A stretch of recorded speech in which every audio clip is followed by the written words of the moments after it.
Hello.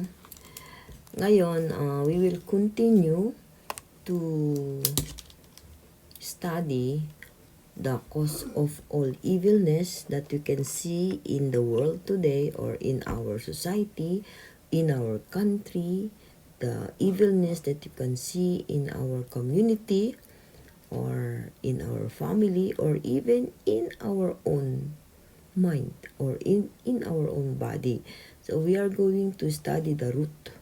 Saan ba talaga galing yung root na yun? The root of evil, the root of sin. So, this explanation is actually based on the divine principle taught by Reverend San Myung Moon. I've been following Reverend San Myung Moon's teaching for many years, and I can see that he was able to find the real root of this evilness in this world. So I'd like to share the viewpoint or the explanation of Reverend San Myung Moon about the cause of evilness throughout the world and throughout human history. Okay, so now many Christians believe that eating the fruit of the tree of knowledge of good and evil is the origin of sin. That was the first sin that the first human ancestors committed. So we have to look at the Bible based on Genesis 3. Because in Genesis 3, that is the recorded, that is where the sin of Adam and Eve and the sin of the angel was recorded. So the temptation and the fall of man. Now let's read this one. Now the serpent was more cunning than any beast of the field which the Lord God had made. And he said to the woman, Has God indeed said, You shall not eat you shall not eat of every tree of the garden? And the woman said to serpent, We may eat the fruit of the trees of the garden, but of the fruit of the tree which is in the midst of the garden, God has said, You shall not eat. God has said, You shall not eat of it, nor shall you touch it, lest you die. So, and then the serpent said to the woman, You will not surely die, for God knows that in the day you eat of it, your eyes will be opened, and you shall be like God, knowing good and evil. So when the woman saw that the tree was good for food, that it was pleasant to the eyes, and a tree desirable to make one wise, she took of its fruit and ate. She also gave to her husband with her, and he ate. Then the eyes of both of them were opened, and they knew that they were naked, and they sewed fig leaves together and made themselves coverings. So, this is recorded in Genesis 3. God said in Genesis 2:17, Do not eat of the fruit of the tree of knowledge of good and evil. Do not eat the fruit. Yan ang utos ng Diyos sa kanila. Or else you will die. So, actually, I have heard from other people telling that the reason why we die this time is because of eating the fruit. Because God said, you will die, ganon. Pag kumain ka ng prutas. So, based on the theory na sinasabi nila or some doctrinal teachings ng mga iba, sabi nila, kaya daw namamatay ang mga tao ngayon ay dahil kinain ni Adam and Eve yung fruit. Kasi sinabi ng God, or else you will die. That means, meron silang sinasabi na hindi mamamatay ang tao. And human beings were intended to live forever on earth. They will not die and live forever on earth. Ganon. Yun yung doon, yung parang conclusion na ang Diyos ay ginawa niya tayo na mabubuhay tayo dito forever on earth. May nagsasabi lang ganun. Pero, is that true? Totoo ba kaya yun? May sinasabi yung Bible na life, death, mga ganun, di ba? Pero we have to clarify that later on sa mga susunod na Bible study natin about what is death here na sinasabi ng Diyos. Pero, pag titingnan natin si Adam and Eve, noong kumain sila ng prutas, si Adam and Eve ay na-tempt sila ni Lucifer ng snake, the serpent.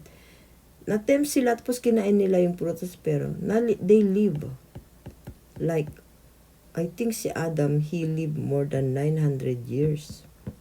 Ganun. Noong tinempt sila ng ahas ay bata pa sila.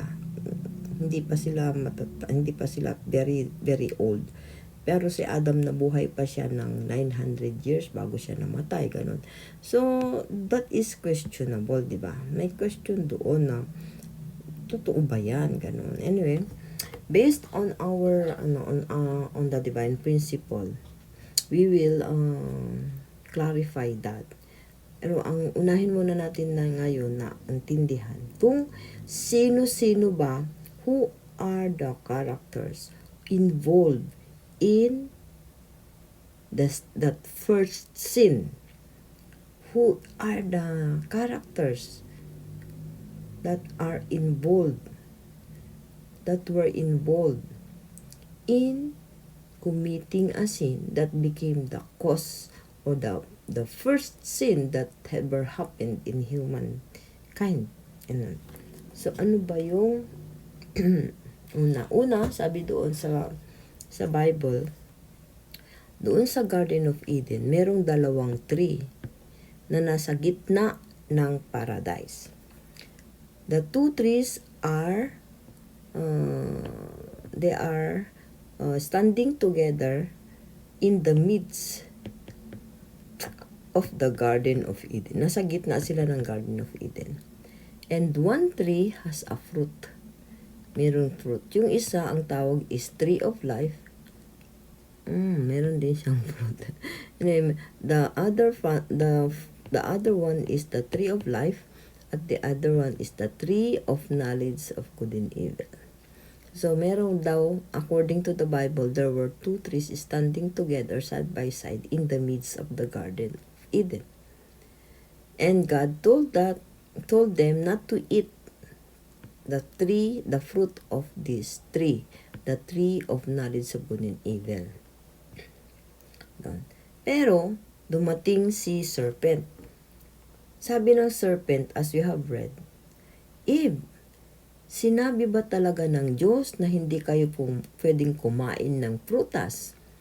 Sabi ni Eve, pwede kaming kumain ng mga prutas, pero hindi pwedeng kainin yung fruit of the tree of knowledge of good and evil. Kasi pagkakainin namin yan, we will die, sabi ni Eve. We should not even touch it, sabi niya, di ba? So, sabi ni Serpent? Sabi ng snake, sabi niya, ay, hindi totoo yun. You will not die. You will not surely die. Sabi niya, tinitempt niya si Eve na kumain ng prutas na to. Hindi ka mamamatay. Kumain ka niyan, actually, mamumulat ang iyong mga mata at magiging kaparehas ka ng Diyos. Ganun. So, si Eve naman, sabi niya, ay, ganun ba? Then he saw that is pleasing to the eyes, good food, ganun. Kumain siya ng fruit na yan. And then, doon na nagsimula yung kasalanan. So, the main character is si Serpent. Tinempt niya si Eve na kumain ng fruit. So, we have to find out what is this serpent, who is the serpent, and what is this fruit. So, what is the fruit?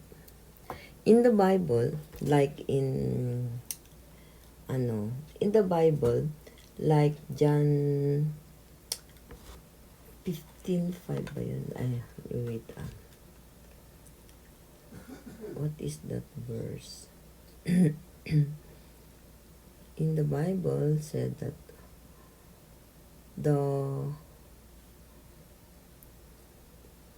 there are a lot of symbolism in the Bible. Kapares ng sinabi ni Jesus Christ sa John 15:5. Sabi niya, I am the vine, you are the branches. Diba? Sabi niya sa John 15:5. Jesus said in John 15:5, sabi niya, I am the vine, you are the branches. So pag titingnan mo ito, this is symbolic. Hindi naman talaga vine si Jesus Christ, di ba? Hindi rin tayo branches. Tao naman tayo, tao din siya, ganun. So, this is a symbolic verse, symbolizing human. Jesus Christ also said, I am the olive tree, I am the true olive tree, and you are the wild olive tree. So, Jesus Christ was telling that man is symbolized by a tree in the Bible. So similarly, the fruit here could be symbolic also.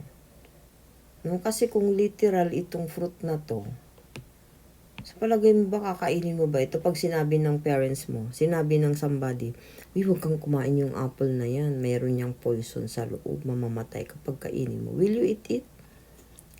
Di ba? Most probably, we will not dare to eat it. Itatapon natin yan kaagad kasi meron palang poison na nakakapatay yan. Ganun. Si Adam and Eve ba noon ay nagugutuman? What do you think? Are they starving to eat a fruit that is prohibited by God? Eve said we can eat all the fruits, but not the fruit of the tree of knowledge of good and evil. So this fruit is so desirable. This fruit is very desirable na maski mamatay na sila, ay okay lang maski mamatay na ako, basta matikman yung fruit na yun. Parang ganun ang sabi ni Eve. So, even if she knows that she will die,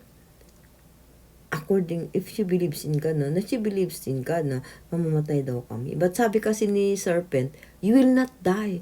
So the serpent lied. You will not die, sabi niya. Instead, you will open your eyes and you'll become wise and you will become like God. So, yung fruit na yon, alam naman ni Adam, kasi Adam din. Si Adam din, sabi ni Eve, binigyan niya ng fruit si Adam. Kumain din si Adam. Alam naman ni Adam na, sabi ng God, do not eat the fruit kasi if you eat the fruit, you will die. So, this fruit is very mysterious fruit. Ano bang fruit ito? Na maski sinabihan silang mamamatay kayo, kinakain pa rin yan. Hindi naman sila nagugutuman kaya doon sa Garden of Eden. God is taking care of them. God was taking care of all their needs. Their body, lahat ng kailangan nila, binibigay ng God yan. God created everything. All the creation for the sake of Adam and Eve. So, He will not create Adam and Eve to starve. Na kakainin nila yung prutas na pinagbabawal nila, di ba? So, it could be a symbolic, it could be a symbolic fruit. Just like Jesus Christ said, na I am the vine, you are the branches. So, it symbolizes man. And Jesus Christ said, I am the true olive tree, you are the false, you are the wild olive tree. Sabi niya, tree ba tayo? Hindi naman, di ba? We are symbolized by tree in the Bible. So, this fruit symbolizes something. Must symbolize something yan. Tingnan natin dito. Is the fruit a test of obedience? There are those who believe that God made the fruit of the tree of knowledge of good and evil and commanded Adam and Eve not to eat in order to test their obedience to Him. Yung punishment naman ng disobedience dito is death. No? God is a loving God. He loves Adam and Eve so deeply.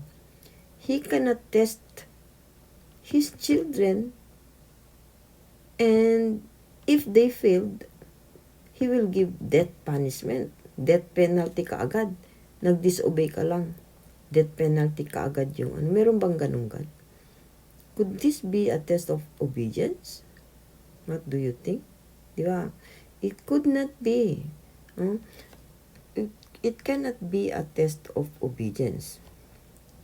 We may ask, would God of love test humans so mercilessly by a means that could cause their death? The answer is no. No. We have understood in the previous lessons in the first chapter of the Divine Principle that God is a God of love. The only reason, the reason that He created human beings is because He wanted to express love. He wanted to experience joy together with His children. So, kung mag-disobey ba yung isang tao sa isang rule mo, patayin mo ba kaagad siya? Hindi nga, di ba? How much more to God? Di ba? So, this could not be a test of obedience. It's not a test of obedience. So, dito din, Adam and Eve risked their lives for eating the fruit. Adam and Eve knew they would die the moment they ate the fruit, for God had told them so. Yet, still they ate it. Adam and Eve did not lack food at that time. Yeah? They would not have risked their lives and disobeyed God only to obtain some delicacy. Therefore, we can surmise that the fruit of the tree of knowledge of good and evil could not have been an ordinary fruit. It is a very extraordinary fruit. Rather, it must have been something so extraordinary, stimulating, that even the fear of death did not deter them from grasping it. So it's a very extraordinary, stimulating fruit that even the fear of death did not deter them from grasping that and eat the fruit. So this fruit is very mysterious fruit. Ito ang dahilan kung bakit nagkaroon ng sin ang ating human ancestors na si Adan tsaka si Eva. Yan ang dahilan, yung fruit na yan. So we will know what this fruit is sa mga susunod nating slides. Okay, so before we understand the meaning of the fruit, the real meaning of the fruit, let us look first at the meaning of the tree of life. What does the tree symbolize? Kasi pag alam natin kung ano yung tree yan, most probably alam din natin anong fruit yun, di ba? So let's look at the tree of life. According to the Bible, Proverbs 13:12, hope deferred makes the heart sick, but a desire fulfilled is the tree of life. Okay, so dito nabanggit yung tree of life. It is a desire fulfilled. Hope deferred makes the heart sick, but a desire fulfilled is a tree of life. What does this mean? What does Proverbs 13:12 says? Mean na yun pala, the tree of life is a desire. That it is a goal, or it is the goal of somebody na yung desire niya. So Jesus Christ said in John 15:5, I am the vine, you are the branches.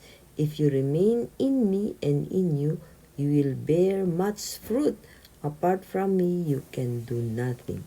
So Jesus Christ said if we can have much fruit if we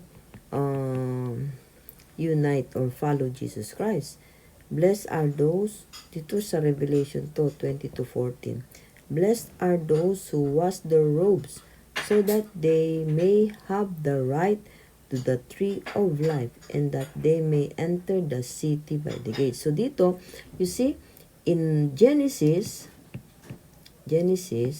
the first book of the Bible, the tree of life is mentioned. In Proverbs, and also the first book in Genesis is mentioned. The tree of life is mentioned.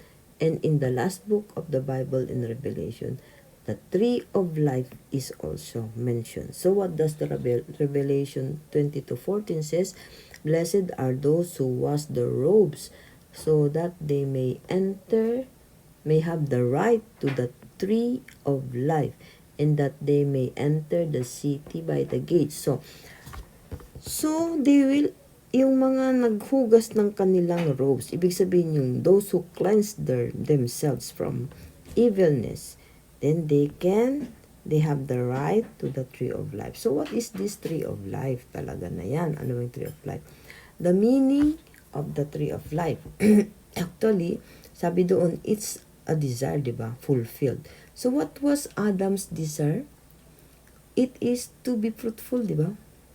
What was God's first blessing for him? Sabi ng God, you should be fruitful. Ano ba yung fruitful? Maturity. As we studied in the Bible. So this is the first goal. First goal niya, the desire of Adam is to be fruitful as God commanded him to be, or as God gave him to be fruitful. The potential to be fruitful means to be matured, to be perfect Adam. So the goal or the desire of Adam is for him to perfect himself. Ganon. So sabi doon sa Proverbs 13:12, the desire fulfilled is the tree of life. So that is a desire of Adam. This tree, like Jesus Christ, as the true olive tree is symbolized by a true olive tree, Adam also, a perfect Adam also, is symbolized by a tree. And this is the tree of life. Okay? So, bakit natin pag-aaralan ano yung mga tree na yun? Kasi gusto natin malaman ano yung fruit. Kasi yung fruit na yun yung yan ang naging dahilan bakit nagkasala sila. Pero alamin muna natin ano yung tree of life. And sa tabi ng tree of life is the tree of knowledge of good and evil. So, ano yan? Sabi nasa midst nasa gitna sila. They are in the midst of the garden. Sino ba yung sentro ng paradise? Sino yung sentro ng Garden of Eden? Who is the center of the Garden of Eden? Di ba si Adam and Eve? So, if Adam is the tree standing beside the tree of knowledge of good and evil, si Adam ito. So what does this tree of knowledge of good and evil symbolize? It could be Eve. It should be Eve, di ba? It should be Eve. So yung tree na yun, na tree of knowledge of good and evil, na may prutas na very desirable, extraordinary, stimulating fruit, ay nandyan kay Eve. At ang tree na yun ay symbolizing Eve. Andyan sa tree of knowledge of good and evil, that symbolizes Eve. So this tree, the tree of knowledge of good and evil, actually must be Eve. Okay? It also symbolizes Eve. Ito. So the meaning of the tree of knowledge of evil is Eve. Si Eve, meron sabi na dito, the meaning of tree of knowledge of good and evil. Bakit knowledge of good and evil siya? Mysterious din yung pangalan, diba? Bakit tree of knowledge of good and evil? Si Eve, lalaman natin yan later on. Bakit tinawag siya na tree of knowledge of good and evil?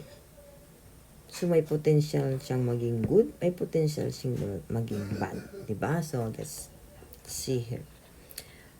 Now, before we understand what is the fruit, tingnan muna natin sino si Satanas. Who is the sino si Serpent? According to Revelation 12:9, and the great dragon that ancient serpent, who is called the devil and Satan. So, tawag sa kanya, devil and Satan ngayon. He was the ancient serpent, who is called the devil and Satan, the deceiver of the whole world. He was thrown down to the earth, and his angels were thrown down with him. So, meron pa pala siyang mga network, meron pa pala siyang mga kasamahan, no? Na they were thrown down because of sin, because they are the deceiver of the world. So that ancient serpent is called devil and Satan. And we know very well who is the Satan. Sino ba yun? How art thou fallen from heaven, O Lucifer, son of the morning, and how art thou cut down to the ground, which didst weaken the nation, sabi niya. So, sino pala yung devil and Satan? It was Lucifer. Lucifer is one of the three archangels. So, there were two other angels, si Gabriel, si Michael, at saka si Lucifer. Tatlo sila. Gabriel, Michael, and Lucifer are the three archangels of God. They are the servants of God. Yung tatlong yon. Pero ang nagkasala ay si Lucifer. Siya yung nag-tempt. Siya yung serpent na nagsalita kay Adam and Eve na hindi ka mamamatay. He is a deceiver. He deceived Adam and Eve. He deceived first Eve. Na gusto rin niyang i-deceive si Adam through Eve. Deceiver siya, liar siya. Sabi niya, sinabi ng God, mamamatay ka. Actually, hindi ka mamamatay. Di ba? Talagang liar siya. He is a deceiver. He tempted Eve to eat the fruit that was prohibited by God. So, sino yung serpent na yan? So, therefore, we understand sino si serpent is Lucifer. Serpent is an angel. Hindi lang angel, archangel. Ibig sabihin, archangel is a leader of angel. Kaya, noong nagkasala siya, may mga kasama din siyang angel na nagkasala. Okay, so, now we understand that the serpent is not a snake, or the serpent that tempted Adam and Eve is not a literal snake. Hindi yung snake na nagsalita yan. Hindi siya literal na snake, okay? It's an angel, an archangel.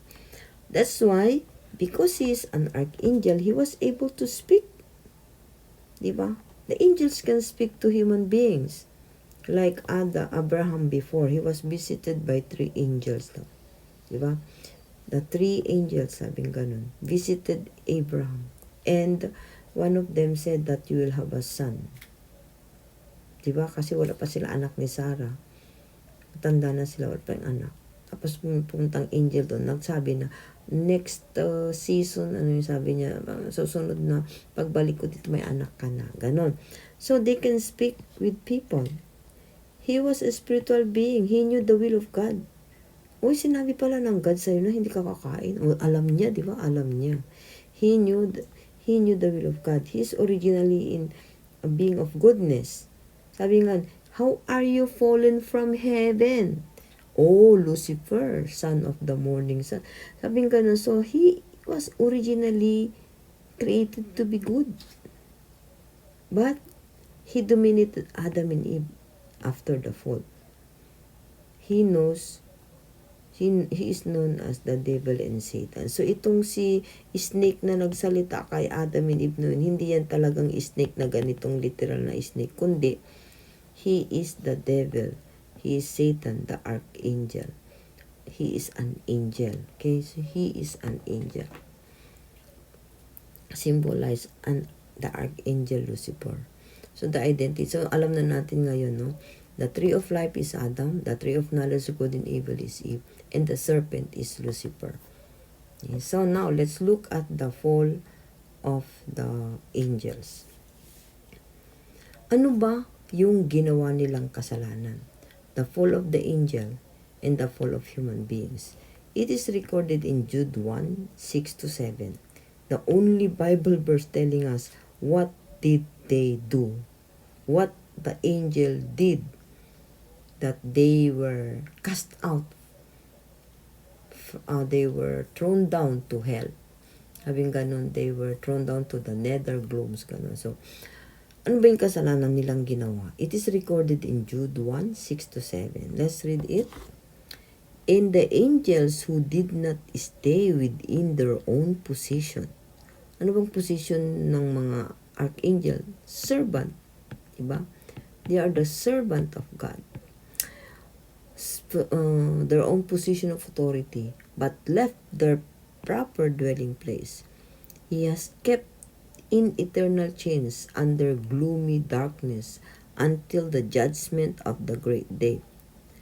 Just as Sodom and Gomorrah and the surrounding cities, which likewise indulged in sexual immorality and pursued unnatural desire, serve as an example by undergoing a punishment of eternal fire. So this is very important, very important Bible verse, because it tells us what did the angels do. Ano ba yung ginawa nila noon? Sabi doon, the angels that did not stay within their own position of authority but left their proper dwelling place. Ano ba yung position nila noon? Diba? To serve God, to serve God and to help Adam and Eve, to provide yung mga kailangan ni Adam and Eve. Ganun kasi as created beings, they were created to serve the Lord of the universe, diba? Si Adam and Eve, as we have learned in the first chapter, Adam and Eve were supposed to become the Lord of creation, diba? Lord sila yung mamamahala sa lahat ng ginawa ng Diyos, the physical world and the spirit world. That means included yung mga angels na pamamahalaan ni Adam and Eve. Angels are supposed to serve Adam and Eve as they are God's children. So si angels, archangel, pero Lucifer and his angels left their proper dwelling place to be serving the children of God.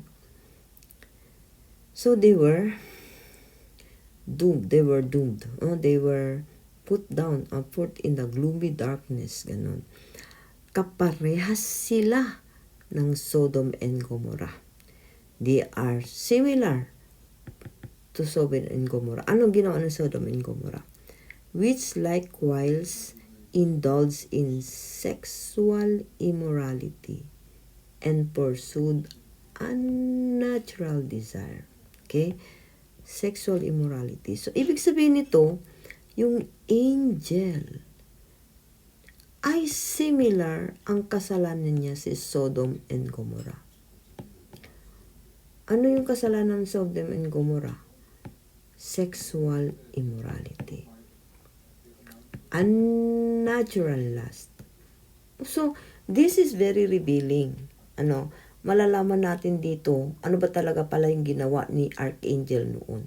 It is sexual immorality and unnatural lust. Because Sodom and Gomorrah serve as an example of undergoing a punishment of eternal fire. So, this is very important verse, no? The sin of Lucifer is similar to the sin of Sodom and Gomorrah.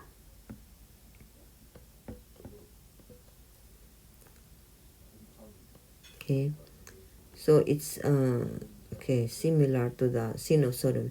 And what is the sin of Sodom and Gomorrah? As we have noted here, very, very important to the sexual immorality and unnatural lust. So, if Sodom and Gomorrah committed sexual immorality and unnatural lust, ibig sabihin si Lucifer din, he committed a sexual immorality. Immorality. So, unti-unti na nating madidiscover ngayon kung ano ba yung root or cause of the evilness that is happening to the world today. In our world, in our nations, in our family, in our community, in ourselves. Ano ba yung pinag-alingan? Ano ba yung cause? So, malalaman natin unti-unti ngayon. So, ngayon, nalaman natin na kasalanan pala ng angel is sexual immorality. Parehas pala sila ng ginawa sa Sodom and Gomorrah. You know what happened sa Sodom and Gomorrah? Di ba sila yung dalawang city na instead na umulan ng tubig, umulan ng apoy. So, umulan ng apoy, grabe. Imagine mo, maulanan ka ng apoy. Mapatakan ka ng apoy. Lahat sila, they were all killed. Including the surrounding cities. Yung katabing mga city din ng Sodom, they were also burned. They were also burned. So that is what happened to Sodom and Gomorrah. And they were erased. Nawala yung kanilang... Kasi sobra na. Ang kwento dito ay may, di ba, may dumating na 3 angel doon sa bahay ni Abraham. Ngayon, after na kumain sila doon sa bahay ni Abraham, sinabi ng isa doon, sinabi niya na, I will destroy Sodom and Gomorrah. Sabi, one of them said that, sobra na yung ginagawa ng Sodom and Gomorrah. Hindi ko na kayang makita, hindi ko na kayang tingnan yung ginagawa nila. Kasi they are so much indulged in immorality. Man and man, di ba? Lalaki sa lalaki, unnatural lust. Babae, woman, merong kapartner naman. Yung woman, may kapartner na woman din. Nagsi-sexual relationship sila. Sexual immorality. Iba pa doon, they're involved in man and animals. Animal sexual relationship, mga ganun. So, that is too much, sabi ng isa doon sa kanila, sa 3 angels, sa 3 bisita ni Abraham. Di ko na kaya. I will destroy Sodom and Gomorrah. Tapos sabi naman ni Abraham, Lord, yung pala, God pala yung isa doon. Si Lord para, si Heavenly Father pala yung isa doon. Sabi niya, yung andoon yung aking niece, nandoon yung aking pamangkin na sila, sabi ni Abraham. May sila at saka yung wife niya, at saka yung 3 daughters niya, nandoon sa Sodom and Gomorrah. So, pwede bang isave nyo yung Sodom and Gomorrah? Huwag nyo sirain. Sabi niya ganun. Sabi ng God, sabi ni Abraham, pwede ba if I can find 50 people who loves you, who praise you, will you destroy? Sabi niya. Sabi ng God, no. Tapos, how about kung 40 lang? Hindi rin, sabi ng God. How about kung 30 lang? No, I will not destroy. Sabi ng God, maski 5 lang ang makita mo tao na who really love me, who really believes in me, I will not destroy Sodom and Gomorrah. Unfortunately, walang nakita si Abraham na sumusunod sa Diyos doon sa Sodom and Gomorrah. So, what he did is that he sent the 2 angels doon sa Sodom and Gomorrah para palabasin yung pamilya ni Lot at saka yung kanyang asawa at saka yung 3 daughters niya from Sodom and Gomorrah before God destroyed Sodom and Gomorrah, before God let the fire rain fall into Sodom and Gomorrah and burned it, totally burned it. Ganun. So, ganun yun. Ang kwento dyan sa Sodom and Gomorrah, they are very evil, very immoral na city yan. Kaya, similar yan sa ginawa ng angel, no? Sexual immorality, unnatural lust. Ganun. So, how about Adam and Eve? Ano naman yung kasalanan nila? So, we understand that the sin of the angel is he was involved in sexual immorality. Okay? Now, let's look at the fall of human beings. Before the fall, in Genesis 2:25, they were naked and they were not ashamed. But after the fall, they covered their body. They covered their lower parts with apron. So, they covered their lower parts after the fall. Before the fall, maski wala silang mga damit, ganun, wala yung problema. Okay lang. Pero after the fall, they covered the lower parts. So what does this mean? Yung lower parts nila ang may kasalanan. Kung saan yung may kasalanan, yung tinatakpan, di ba? So, if Adam and Eve covered their lower parts, ano, ibig sabihin, nagkasara din sila sa may sexual area nila. So, can you imagine now, what is the root of sin, or what is the cause of all evilness that is happening in this world? It started from the lower parts. And the angels committing immorality, sexual immorality. So yun yung cause ng lahat ng problema na nakikita natin sa ating katawan, nakikita natin sa ating pamilya, sa loob ng pamilya, at nakikita natin sa ating mga community, sa ating bansa, at sa buong mundo. This is the root of sin. So let's look more what happened. So what is the fruit now? Kung yung sinabi ng Diyos, do not eat the fruit of the tree of knowledge of good and evil. Ano yun? We understand that tree of knowledge of good and evil is Eve. Okay, ito si Eve. Tapos meron siyang prutas. Meron siyang prutas na pwedeng maging good or maging evil. So, ano ba yung nandun kay Eve na napaka-desirable? What is in Eve that is very desirable to eat? Very desirable to touch? That even death will not deter them to eat it.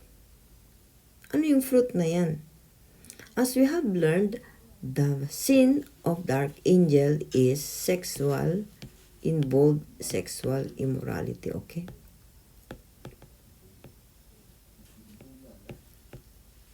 Ibig sabihin, sa sexual part din niya, nakasala siya.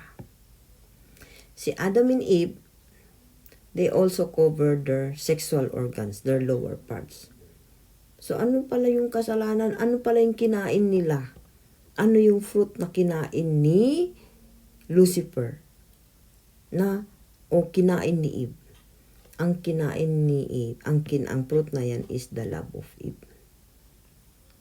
Ibig sabihin, eating the fruit is committing sexual relationship. So, this is a revelation actually na found by Reverend San Myang Moon. Si Reverend San Myang Moon, he was able to find out the real cause of all the evilness in the world. That's why, actually, he is very strict when it comes to those things. Later on, we'll talk about that.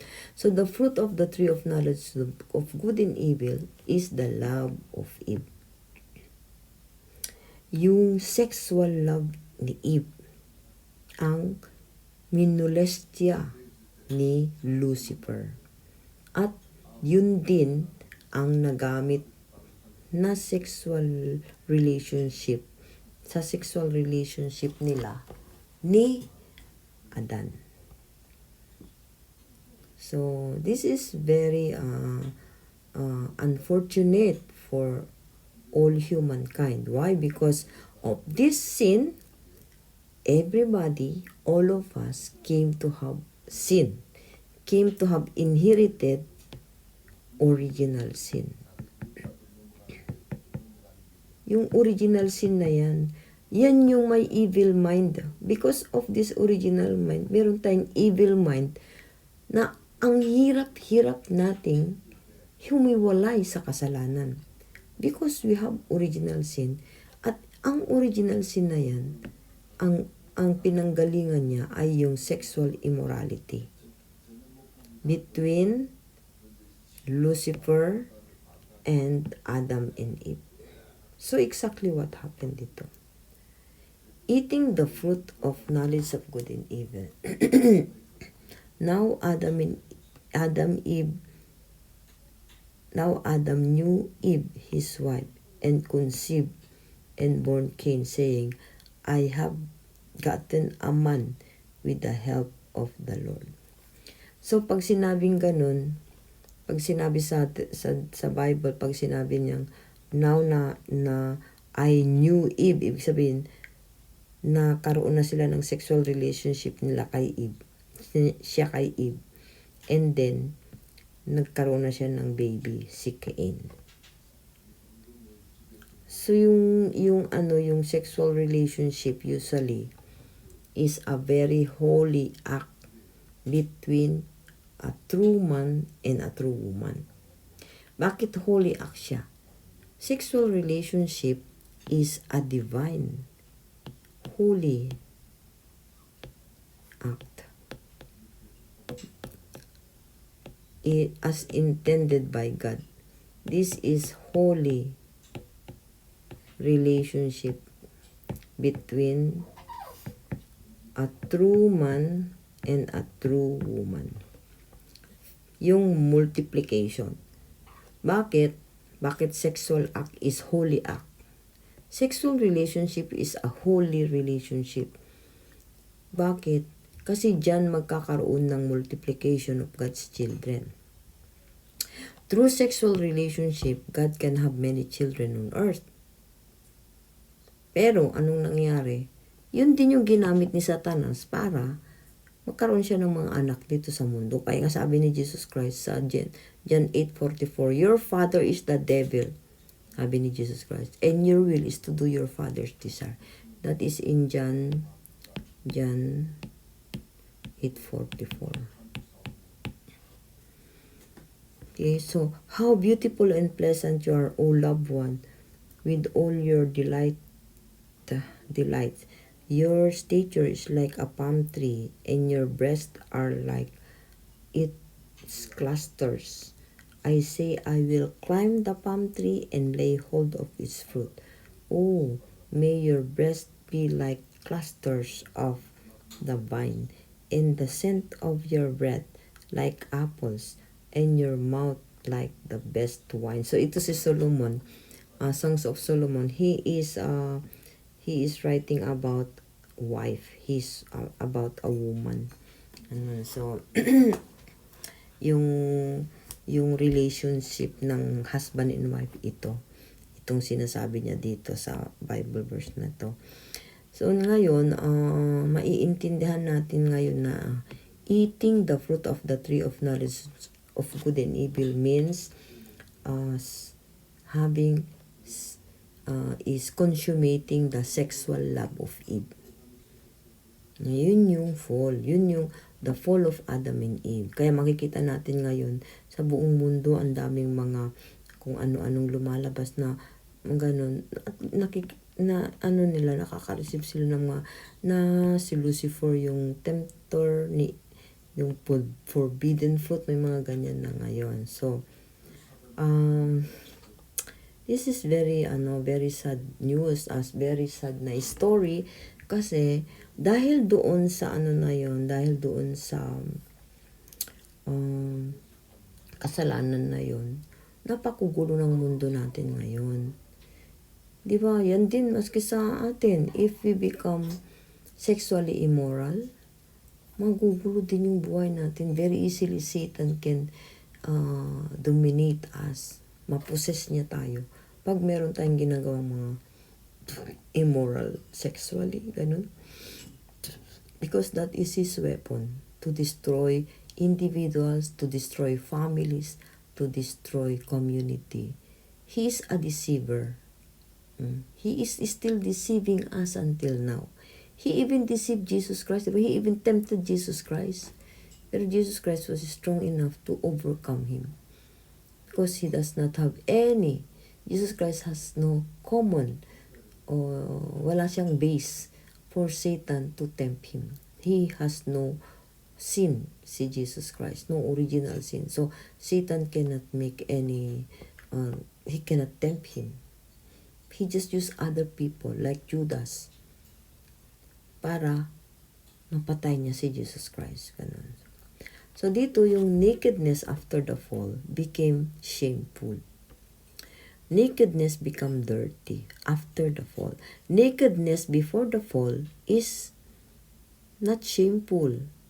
Walang maliciousness. Pero nakedness after the fall became not good. No? None of you shall approach anyone who is near of kin to him to uncover his nakedness. I am the Lord.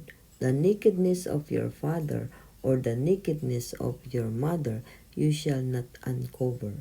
She is your mother. You shall not uncover her nakedness. The nakedness of your father's wife you shall not uncover. It is your father's nakedness. The nakedness of your sister, the daughter of your father, or the daughter of your mother, whether born at home or elsewhere, their nakedness you shall not uncover.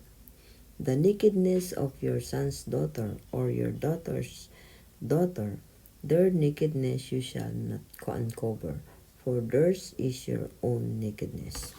And so, dito yung nakedness after the fall is like, cover it, ganun. So, now we understand here that the root of sin and the cause of all evil of the world, the cause of evil in the world is illicit sexual immorality. So what was the first crime? Who tempted Eve to consummate her sexual love? It was Lucifer. Diba? And she responded to his temptation. So, yung unang relationship is immoral, unnatural. Lucifer is not supposed to have a wife na human being. No. Wala siyang ganung walang original plan ng God na ganun. Pero tinempt niya si Eve. You know, angels, sabi ko nga sa inyo, yung angel can talk with men, can eat with men. Diba si Abraham, example natin si Abraham, he was visited by three. Two of them are the angels. One is God. Ganun na. They ate with Abraham. Minom sila doon. Kumain sila lahat ng mga prepare ni Abraham na pagkain para sa kanila. So similarly, Eve can see. Also in the first chapter of our lecture, meron tayong 5 spiritual senses and 5 physical senses. So kung meron tayong eyes physically, meron ding eyes yung spirit natin. Meron tayong nose, may nose din yung spirit natin. May ears din yung spirit natin. May body din yung spirit natin. May feelings, may skin, mayroon din ganun. So totally similar yun. Similar. Dun sa archangel. And they have that illicit sexual relationship, which is the root of sin, the cause of all evil. So, illicit means illegal, unnatural, ganun. Hindi intention, walang intention, non-principle, no, that is not the principle of God. So, unprincipled love relationship.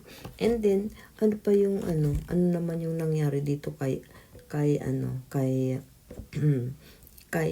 evening, tinempt din niya si Adam. Uy, Adam, masarap pala itong fruit, kainin natin. So, they have also their sexual relationship. And out of that, nagkaroon sila ng anak na Cain. Tsaka si Abel. Tsaka may iba pa. Marami silang anak. Sons and daughters, ganun. So, the first human ancestors committed also illicit sexual relationship. Ibig sabihin, not yet time.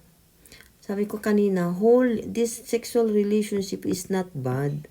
It is a holy relationship, supposed to be a holy relationship, a very divine relationship, a very holy act of becoming one, no, between man and woman. Pero, sabi ng God, mag-grow muna kayo. Pag naging fruitful na kayo, then the next thing you do is multiply. Ibig sabihin, pag matured na sila, they can multiply, they can use their sexual organs as perfect man and perfect woman. If a perfect man marries a perfect woman, so yung children nila is God's children. God's children. Pero dahil si Eve ay nagkaroon na ng relationship doon sa archangel, na di ba alam naman natin na ang kasalanan ng archangel is sexual relationship. Sino yung kapartner niya? Sino yung tinempt niya? Nasabi niya kainin mo yung fruit na yan. Sabi niya, sino? Si Eve lang, si Eve lang. So, yun yung tinempt niya, si Eve yung tinempt niya. So, nagkaroon siya ng sexual relationship. So, marumi na yung si Eve, nagkaroon na siya ng sin. Nagkaroon sila ng love relationship ni Adan. So, yung womb niya, madumi na. Nung nagkaanak sila si Cain. And you know what happened to Cain? He became the first murderer. Pinatay niya. Hindi siya, actually ang murderer si Lucifer. So, Cain also became a murderer. Why? Because he inherited the natures of. Kaya nga sabi ni Jesus Christ, your father is the devil. So, yun po yung natin. This is the root of sin. This is the cause of all the evilness.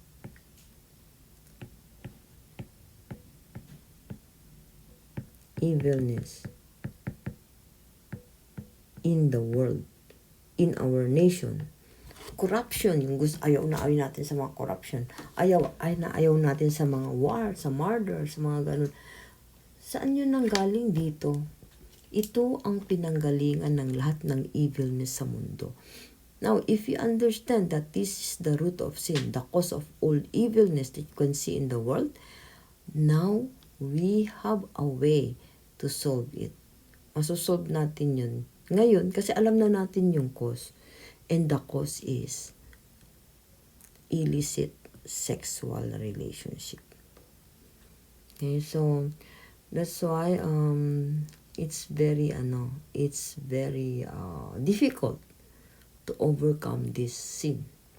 Sexual relation, pornography, yung mga ganyan, di ba? Tapos maraming teenage pregnancy. Mga rape, mga incest, ganyan. All of that, galing dito yan. Galing lahat yan kay Satanas. We have to understand na yung evil elements na nandito kay Satanas na i-transfer niya doon kay Eve. Tapos nung nanganak siya ng mga anak nila, meron na silang bahid ng original sin na galing sa lahi ni Satanas. Kaya yun ang sinasabi ni Jesus Christ na sabi pang niya doon sa mga priests and Pharisees, sabi niya, you vipers, you brood of vipers, anak kayo ng serpente, sabi niya. Tapos sabi din niya doon sa John 8:44, you are your devil is your father. Bakit niya sinabi niya? Jesus Christ is not lying. He cannot say those things pag hindi totoo yun. That's true. Paano nangyari na naging tatay natin si Satanas? Why? Because of this. Dahil dito. So, ang pinakamahirap na isolve ngayon is ito. Lahat tayo. We will experience. Lahat tayo mahirapan tayo dito. But God has a plan for us to overcome this and has a plan for salvation. So, we have hope kasi at least through this revelation or through the teachings of Reverend San Myung Moon, malalaman natin na ang kasalanan pala na pinanggalingan na lahat ng mga masasama dito sa mundo is this. Okay? Yung ganyang relationship na nangyari sa Garden of Eden noon. Sa susunod, we will talk about the motivation. Bakit naman ginawa yan ni Satanas? Bakit naman ginawa yan ni Eve? Bakit siya naniwala kay Lucifer at hindi siya nakapaniwala sa warning ng Diyos? At si Adan din, bakit hindi niya ginawa yung kanyang responsibility to tell Eve, huy, sinabi ng God na huwag na yung kainin yan, bakit ka kumakain? Ganon. So, ano yung motivations ng mga nangyaring ganon noon? So, we will discuss that sa susunod na video. Okay, bye-bye.